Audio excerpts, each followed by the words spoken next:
උදෑසනක් මම චතුරංග ඒකනායක ටෝකියෝ සුපර්මික්ස් ආයතනයේ ආලවි කළමනාකරු. ඉතින් අද අපි ඇවිල්ලා ඉන්නේ හෝම්ලෑන්ඩ් ආයතනයෙන් කරන අපාර්ට්මන්ට් ප්‍රොජෙක්ට් එකක් වෝටර්ඩේල් බොරල්ල හන්දියේ තියෙන්නේ. ඉතින් මේක තව විශේෂ කොන්ක්‍රීට් එකක්. මොකද ආපාක් තට්ටු 6කට පස්සේ එන ට්‍රාන්ස්ෆර් ෆ්ලෝ ස්ලැබ් එක මෙතනින් පස්සේ තමයි අපිට අපාර්ට්මන්ට් ෆ්ලෝස් පටන් ගන්න. ඉතින් මේ ස්ලැබ් එක ඇත්තටම කියුබික් මීටර්ස් 900ක් 800ක් පමණ. මේක අපි අදියර 3කට දැම්මේ මේ අවසාන අදියර අද කොන්ක්‍රීට් එක වෙන්නේ. මේක ස්පෙෂල් කොන්ක්‍රීට් එකක්. මොකද මේ පරිසර උෂ්ණත්වය තත්ත්වයටදී අපිට සයිට් එකේ උෂ්ණත්වය අංශක 25ට අඩුවෙන් තියා ගන්න ඕනේ. ඉතින් ඒකට අපි විවිධ උපක්‍රම භාවිතා කරලා තියෙනවා. අයිස් සහ චිල්ඩ් වෝටර් වැනි අම්ද්‍රව්‍ය යොදා ගනිමින්. ඊට අමතරව ඔබ දකින්න ඇති මෙතන ස්ටේෂනරි පම්ප් කාරයක් සහ මොබයිල් පම්ප් කාරයක් දෙකකට අපිට සප්ලයි එක දෙන්න ඕනේ. ඉතින් අපේ පෑලියගොඩ කර්මාන්ත ශාලාවේ සිට ට්‍රක්ස් 15කින් පමණ අපි මේ සර්විස් එක ලබා දෙනවා.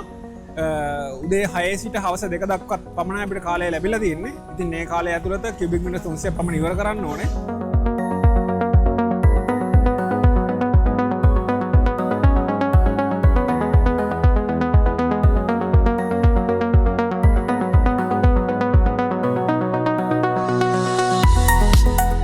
මේ ව්‍යාපෘතිය වගේම අපි විශාල ව්‍යාපෘති ප්‍රමාණයකට කොන්ක්‍රීට් ලබා දෙනවා ලංකාව පුරාම. ඒ වගේම ව්‍යාපෘති වලට පමණක් නෙවෙයි නිවෙස් වලට අවශ්‍ය කොන්ක්‍රීට් උනත් අපි ලබා දෙනවා. ඉතින් ඔබගේ සියලුම කොන්ක්‍රීට් අවශ්‍යතාවයන් සඳහා අපගේ දිවයින පුරා පිහිටි ශාඛා ජාලය නිරන්තරයෙන් සූදානම් ඔබට අවශ්‍ය සහයෝගය ලබා දෙන්න. ඔබගේ ඕනෑම කොන්ක්‍රීට් අවශ්‍යතාවයකට ටෝකියෝ සුපර්මික්ස් අපිව අමතන්න.